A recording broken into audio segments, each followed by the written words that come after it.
राधे राधे दोस्तों।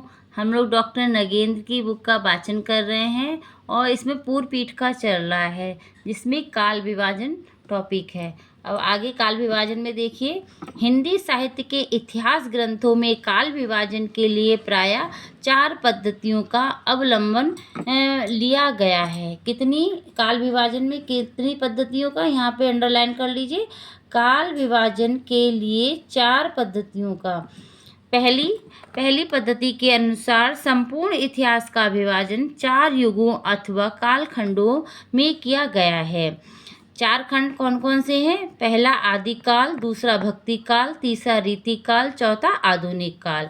अब आगे आचार्य शुक्ल द्वारा और इनके अनुसरण पर नागरी प्रचार सभा के इतिहासों में इसी को ग्रहण किया गया है। दूसरे क्रम के अनुसार केवल 3 युगों की कल्पना ही विवेक सम्मत है। पहला आदिकाल, दूसरा मध्यकाल और तीसरा आधुनिक काल। आगे भारतीय हिंदी परिषद के इतिहास में इसे ही स्वीकार किया गया है और डॉक्टर गणपति चंद्र गुप्त ने अपने वैज्ञानिक इतिहास में इसी का अनुमोदन किया है। इसके पीछे तर्क ये है कि मध्यकालीन साहित्य की चेतना प्रायः एक है।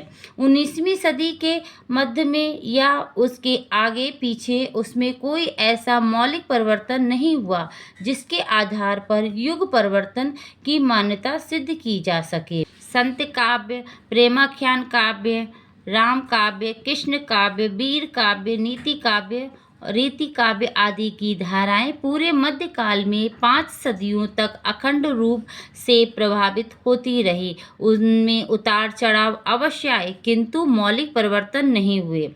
तो यहाँ बता रहे हैं उनमें जब ये धाराएं आई थी, प्रेमाख्यान, राम काव्य, कृष्ण काव्य, तो उसमें थोड़ा ऊपर नीचे तो हुआ, उतार चढ़ाव तो आए, लेकिन उनमें कोई मौलिक परिवर्तन देखने को नहीं मिला।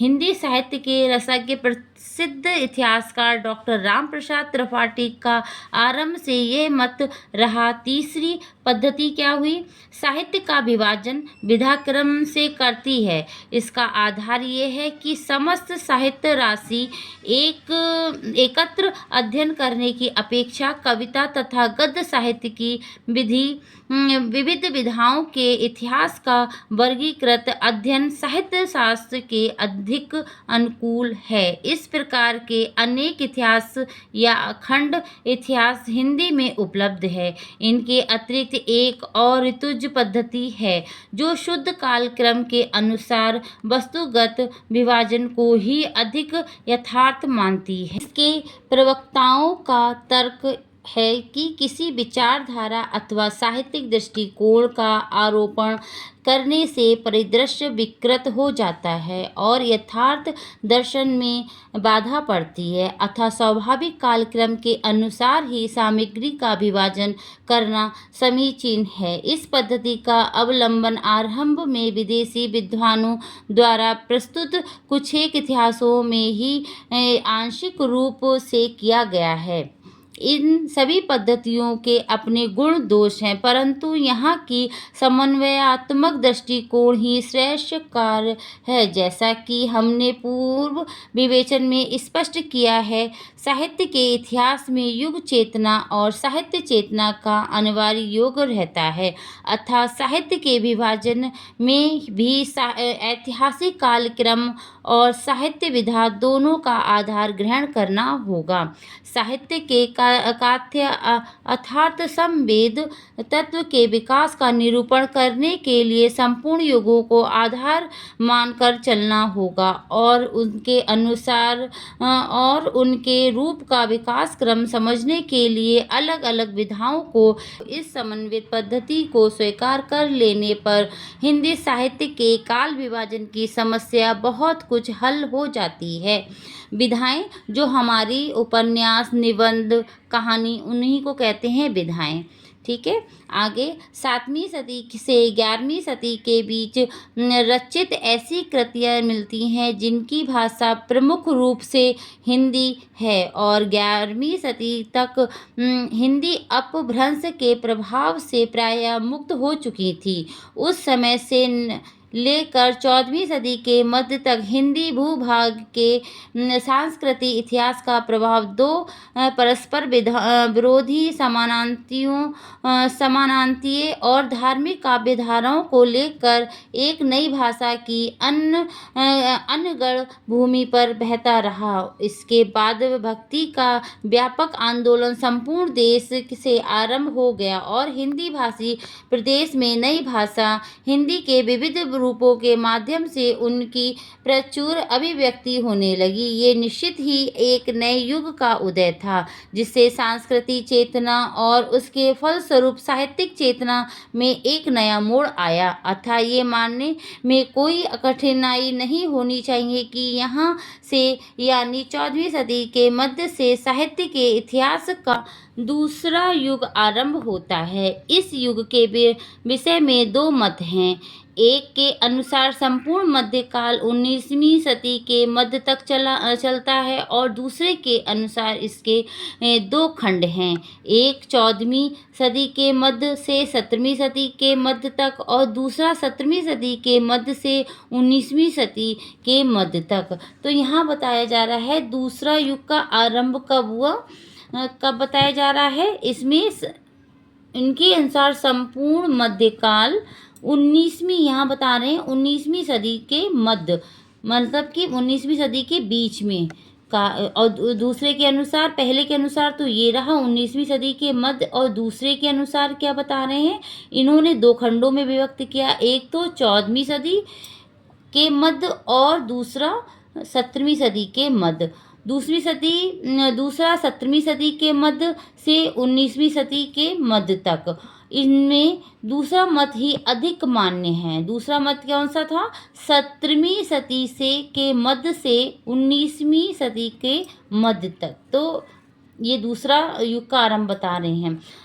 यह ठीक ही है कि संत काव्य, प्रेमाख्यान काव्य, राम काव्य, कृष्ण काव्य, नीति काव्य तथा वीर काव्य की धाराएं पूरे मध्य युग में प्रभावित रही हैं और रीति काव्य की रचना पूर्वार्ध में ही भी हो रही थी, परंतु मुगल वैभव का आरंभ होते होते अर्थात 17वीं सदी के मध्य तक आते आते मुख्य प्रवृत्ति बदल चुकी थी। भक्ति भावना का प्राधान्य समाप्त हो चुका था और अलंकरण तथा श्रृंगार विलास के प्रवृत्ति प्रमुख बन गई थी। यहाँ तक कि भक्ति काव्य में भी भक्ति भावना के क्षीण पड़ जाने से विलास तथा अलंकार रीति का समावेश हो गया था और इनमें इससे काव्य की चेतना तथा काव्य के रूप दोनों में स्पष्ट अंतर आ गया था। अतः शुक्ल जी अथवा उनके पूर्ववर्ती इतिहासकारों ने मध्य युग को दो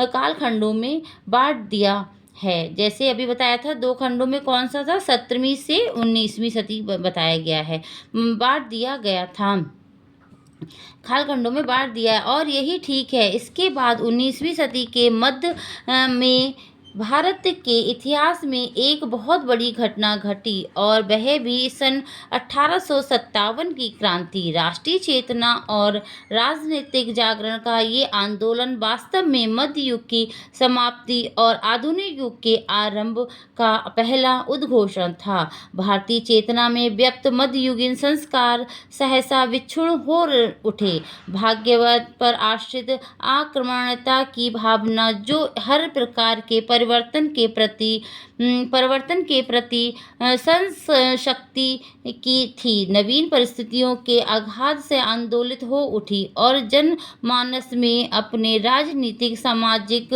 स्वतंत्रता को प्राप्त